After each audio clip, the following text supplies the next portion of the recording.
It's really hard to like retell a story. I've been wanting to do a story time for so long, but it's so hard. So anyway, so lovely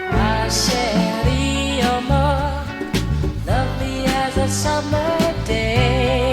Hello guys, welcome back or welcome to my channel. Thank you so much for joining me.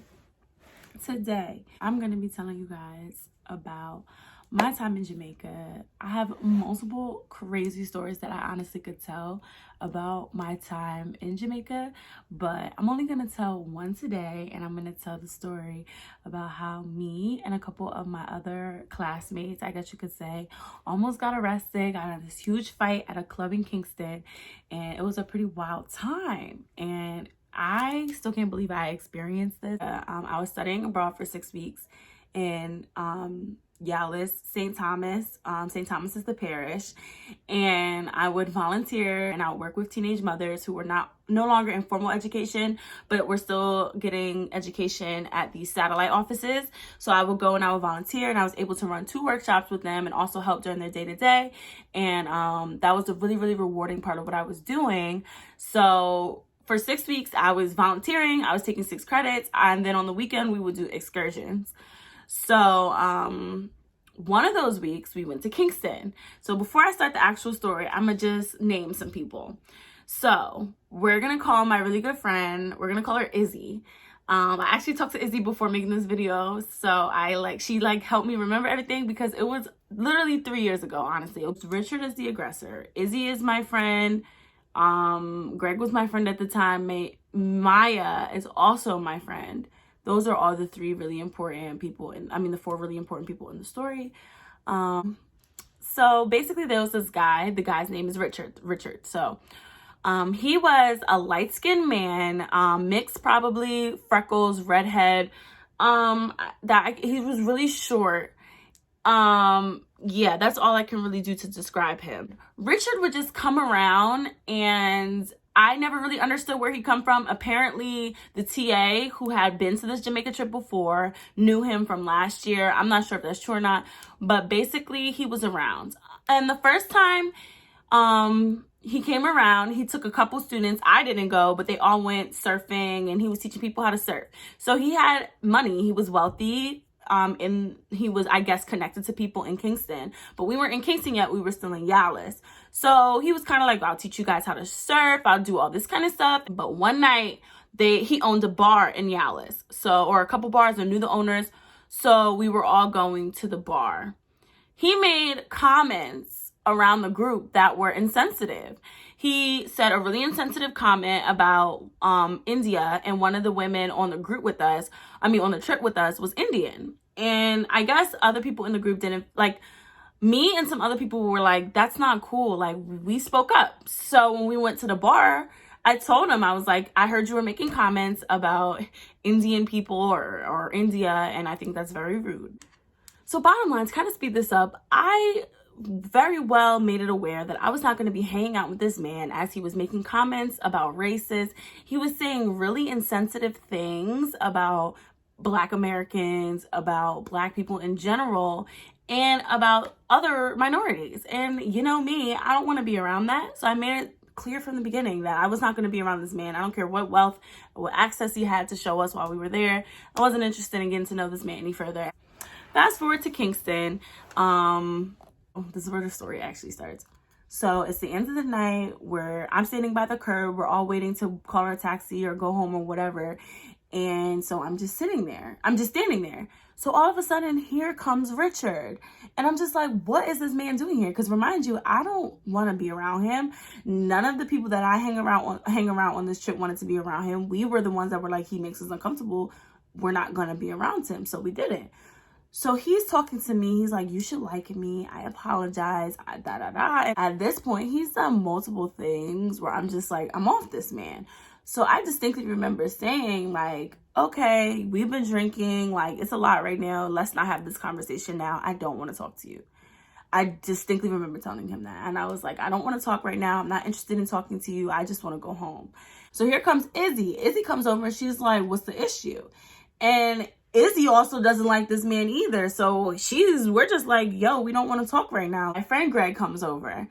Greg is telling him to, like, you know, relax. Like, don't talk to them like that. They don't want to talk to you. They don't have to talk to you. So Richard gets upset, like really upset. And he calls Greg the N-word. Like, nigga, the N-word. The word of the N with an E-R. This man said it with so much anger. So much anger.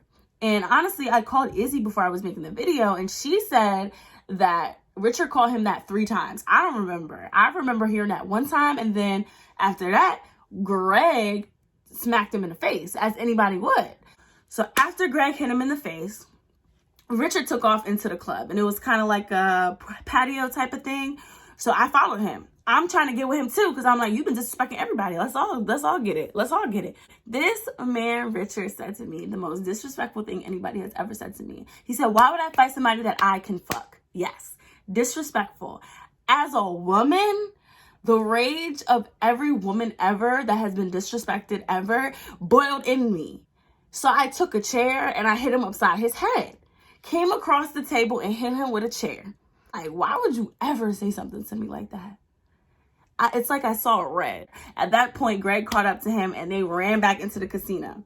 So me and Izzy, we ran up trying to get into the casino. By that time, security was all around. So this other girl named Maya, who was also a good friend of mine, ran through security and got to them. So Maya, Greg, and Richard were all in the club/casino fighting. I wasn't able to see.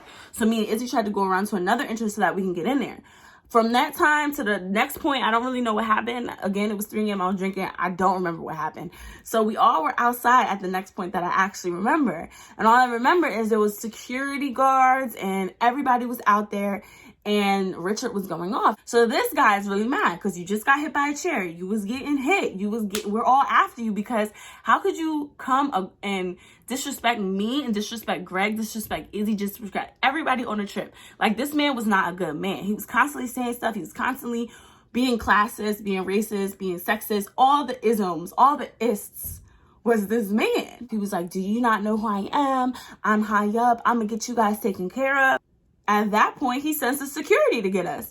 So the security was on Greg. And me and Izzy were like, oh no, y'all not gonna hold him back and hit him. That's not fair. It was Richard. Get Richard. And I guess because people knew him, the security wasn't trying to get Richard. They were on Greg. Greg didn't do nothing but defend us and was getting Richard for being disrespectful. They was on us. So me and Izzy were like, no, y'all not gonna do that. Y'all not gonna do that. And we were stopping the security. And it just so happened the police was around, because I don't think in all that commotion, Richard had time to really call the police, unless security called the police or unless it's protocol or something like that. So police and security were all around, and so at that point, me and Izzy's mind went from let's fighting, but okay, we gotta calm this down because we don't want anything to happen to Greg, because security was already on Greg and he was being seen as the aggressor or the fighter, and that wasn't fair. You were just like, okay, so we calmed down Greg. Greg is now pacing up and down the street because he's so mad. So it was just a lot going on. And so we ended up calming Greg down. The police and the security were still trying to get us, but we just calmed everything down. I don't know what was said. I don't know how it was calmed down, but it just happened. And we were able to so we all packed into one cab and went back to the dorms. One singular cab had about 7 of us, if I remember correctly, and it was pretty crazy. So that was basically what happened, but I guess I can tell you more about what happened after. So basically we found out that the TA actually invited him to where we were. And a lot of us in the group had already expressed that we didn't want to be around that man because of the stuff that he was saying. But the TA didn't care, and so did some of the other people in the group. They just liked what he did for them. So it really fell down on her, because we're like, if you know that we don't like this man, why are you telling him where we're at? Like, it just didn't make any sense. It's just like, how could you jeopardize our safety? And she was like, oh no, of course I didn't want for that to happen. And she was like crying and really upset because of what happened to Greg. And you should have never called the guy to come. That's where you went wrong. And that was really what happened. So that was my one wild story about my time in Jamaica. I have so many stories, and also a bunch of good stories, of course, about my time with the girls and stuff, but it really was a rewarding experience overall, and I would love to go back. If I ever go back to Jamaica, I would love to spend more time in Kingston because that was just so fun. But thank you so much for watching, and I hope this was entertaining because it was a very entertaining experience for me.